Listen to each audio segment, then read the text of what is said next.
Halo siswa SMK Ganesha Tama Boyolali. Kenalin, aku Arif. Apa kabar nih? Sehat semua kan? Semoga sehat selalu ya, karena kita bakal seru-seruan bareng di video kali ini. Selamat datang di video kita yang bakal ngajak kalian mengenal dunia kelistrikan. Kalian tahu nggak? Listrik itu kayak pacar. Kalau nggak ngerti ilmunya bisa bahaya. Haha, bercanda. Tapi beneran deh, listrik itu penting banget buat hidup kita. Nah, kali ini kita bakal belajar dasar-dasar kelistrikan. Siap-siap buat ngerti hal-hal penting yang sering kita lihat sehari-hari, tapi mungkin belum kita pahami sepenuhnya. Yuk, kita mulai petualangan seru di dunia kelistrikan. Kenalan dulu nih sama alat yang namanya multimeter. Ini tuh alat wajib di dunia kelistrikan. Bayangin, satu alat bisa ngukur banyak hal, mulai dari tegangan, arus, sampai hambatan. Kayak pacar idaman, serba bisa. Haha. Pertama, mau tahu tegangan listrik? Gampang, atur ke mode volt, terus colok probe merah ke terminal positif dan probe hitam ke negatif. Mudah kan? Kayak milih teman, pilih yang positif aja. Lanjut, mau ngukur arus listrik? Bisa banget, atur mode ke ampere, terus sambungin multimeter kayak rantai dengan rangkaian. Kayak hubungan pertemanan, harus terhubung terus. Terakhir, multimeter juga bisa ngukur hambatan listrik. Pilih mode ohm, sambungin kedua probe ke komponen yang mau diukur. Bres! Kayak ngukur kebaikan teman, gampang kan kalau udah tahu caranya. Sekarang kenalan sama clamp meter, alat praktis buat ngukur arus listrik, terutama yang besar-besar. Nggak perlu repot-repot mutusin rangkaian, tinggal jepit, selesai. Gampang banget pakainya. Jepitkan aja clamp meter di kabel yang mau diukur arusnya. Pastikan atur dulu ke mode AC atau DC, sesuai jenis arusnya. Kayak milih teman, harus sesuai sama kita ya kan? Setelah dijepit, lihat layarnya. Angka yang muncul itu nilai arus listriknya. Praktis banget kan? Nggak perlu ribet, tinggal jepit, tahu hasilnya. Clamp meter ini cocok banget buat yang kerja di lapangan atau yang sering berurusan sama arus besar. Lebih aman dan nggak ribet. Selanjutnya ada voltmeter, ahlinya ngukur tegangan listrik. Alat ini biasanya dipakai buat mastiin tegangan di rangkaian udah sesuai atau belum. Penting banget nih buat keamanan, dan biar alat elektronik kita awet. Gampang kok pakainya. Sambungin aja voltmeter kayak jembatan dengan komponen atau rangkaian yang mau diukur. Ingat ya, kayak jembatan, bukan kayak rantai. Kayak hubungan pertemanan, harus saling melengkapi. Nah, sebelum ngukur, pastikan skala voltmeter udah diatur dengan benar. Pilih skala yang lebih tinggi dari perkiraan tegangan yang mau diukur. Biar aman, dan hasilnya akurat. Gampang kan? Voltmeter ini penting banget biar alat-alat elektronik kita awet dan gak gampang rusak gara-gara tegangan yang gak stabil. Bagian 4. Kenalan juga nih sama amperemeter, si penjaga arus yang setia. Amperemeter ini gunanya buat ngukur arus listrik yang mengalir di rangkaian. Penting banget nih buat mastiin arus listrik yang ngalir gak berlebihan dan bikin konslet. Cara pakainya, sambungin amperemeter kayak rantai dengan rangkaian. Ingat, kayak rantai ya, bukan kayak jembatan. Kayak hubungan pertemanan, harus saling terhubung. Nah, sebelum ngukur, pastikan skala amperemeter udah diatur dengan benar. Pilih skala yang lebih tinggi dari perkiraan arus yang mau diukur, biar aman dan alatnya nggak rusak. Amperemeter ini penting banget buat mastiin keamanan listrik di rumah atau di tempat kerja. Jadi, kalau ada yang aneh sama arus listrik, kita bisa langsung tahu dan mencegah hal-hal yang nggak diinginkan. Bagian 5. Kali ini kita kenalan sama ohmmeter, si jagoan pengukur hambatan. Ohmmeter ini gunanya buat ngukur besar kecilnya hambatan listrik di suatu komponen. Penting banget nih buat mastiin komponen elektronik kita masih berfungsi dengan baik. Cara pakainya gampang banget, matikan dulu sumber listrik sebelum pengukuran. Habis itu, sambungin probe ohmmeter ke kedua ujung komponen yang mau diukur. Nah, nilai hambatannya bakal muncul di layar atau skala ohmmeter. Gampang kan? Kayak ngukur kebaikan teman, gampang kalau udah tahu caranya.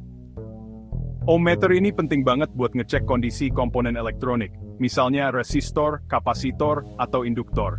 Jadi kalau ada komponen yang rusak, kita bisa langsung ganti, dan alat elektronik kita bisa berfungsi lagi dengan baik.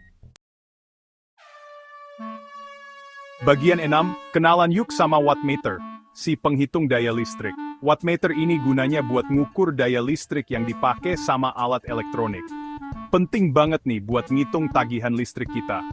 Cara pakainya, sambungin wattmeter sesuai petunjuk, dengan terminal tegangan ke sumber daya, dan terminal arus kayak rantai dengan beban. Kayak hubungan pertemanan harus terhubung dengan baik. Setelah terhubung dengan benar, nilai daya listrik yang dipakai sama alat elektronik bakal muncul di layar wattmeter. Gampang kan? Wattmeter ini penting banget buat ngontrol pemakaian listrik di rumah atau di tempat kerja. Jadi, kita bisa lebih hemat energi dan ngirit tagihan listrik. Bagian 7. Kali ini kita kenalan sama Megger, si pelindung dari kebocoran listrik. Megger ini gunanya buat ngukur hambatan isolasi pada kabel, motor listrik, atau peralatan listrik lainnya. Penting banget nih buat mencegah arus bocor yang bisa bahaya. Cara pakainya, sambungin Megger ke kabel atau alat yang mau diuji. Putar generator Megger, kalau yang model manual, atau nyalakan alatnya untuk menghasilkan tegangan. Catat nilai hambatan yang terbaca. Semakin tinggi nilai hambatannya, semakin bagus isolasinya. Gampang kan? Kayak ngukur kesetiaan teman, semakin tinggi hambatannya, semakin kecil kemungkinan buat berkhianat, haha. Megger ini penting banget buat mastiin keamanan listrik, dan mencegah kebakaran akibat arus bocor. Bagian 8. Sekarang saatnya kenalan sama osiloskop, si jenius penganalisa sinyal. Osiloskop ini gunanya buat ngelihat dan menganalisa bentuk gelombang listrik. Penting banget nih buat yang suka elektronika. Cara pakainya, sambungin probe osiloskop ke sumber sinyal yang mau diukur. Atur sensitivitas vertikal dan waktu horizontal sesuai kebutuhan. Nah, bentuk gelombang listriknya bakal muncul di layar osiloskop. Kita bisa lihat frekuensi, amplitudo, dan hal-hal lainnya dari sinyal tersebut. Seru kan? Kayak melihat isi hati teman, bisa tahu semua rahasianya. Haha, osiloskop ini penting banget buat ngecek kualitas sinyal, menganalisa kerusakan elektronik, dan masih banyak lagi. Alat ini canggih banget deh buat para teknisi elektronik. Bagian 9. Kenalan juga nih sama Earth Tester, si penjaga keamanan dari sengatan listrik. Earth Tester ini gunanya buat ngukur hambatan pentanahan atau grounding. Penting banget nih buat mastiin sistem grounding kita berfungsi dengan baik dan melindungi kita dari sengatan listrik. Cara pakainya, sambungin Earth Tester ke tanah dengan elektroda. Nyalakan alatnya sesuai petunjuk, lalu baca nilai hambatan tanah yang terbaca. Semakin rendah nilai hambatannya, semakin bagus sistem groundingnya. Gampang kan? Kayak ngukur kekuatan pertemanan, semakin rendah hambatannya, semakin kuat pertemanannya. Haha. Earth Tester ini penting banget buat mastiin keamanan listrik di rumah, gedung, atau pabrik. Sistem grounding yang baik bisa mencegah sengatan listrik yang bisa berbahaya. Bagian 10. Terakhir, kenalan sama termometer infrared, si ahli deteksi panas. Termometer infrared ini gunanya buat ngukur suhu suatu benda, tanpa harus menyentuhnya. Penting banget nih buat ngukur suhu komponen elektronik yang sensitif atau benda yang berbahaya untuk disentuh. Cara pakainya gampang banget. Arahkan aja termometer infrared ke benda yang mau diukur suhunya. Nilai suhunya bakal langsung muncul di layar termometer. Praktis banget kan? Kayak ngukur rasa sayang, nggak perlu diungkapin, langsung ketahuan. Haha, termometer ini banyak banget gunanya, mulai dari ngecek suhu mesin, mendeteksi kebocoran panas, sampai ngukur suhu tubuh. Alat ini bermanfaat banget deh, di mana-mana. Nah, itu dia tadi beberapa alat ukur listrik yang sering dipakai. Gimana, seru kan belajar tentang dunia kelistrikan? Semoga video ini bermanfaat buat kalian semua ya. Terima kasih sudah nonton video singkat materi kelistrikan. Sampai jumpa lagi di video selanjutnya. Bye-bye. Jangan lupa like, comment, dan subscribe channel ini ya. Sampai jumpa di video selanjutnya.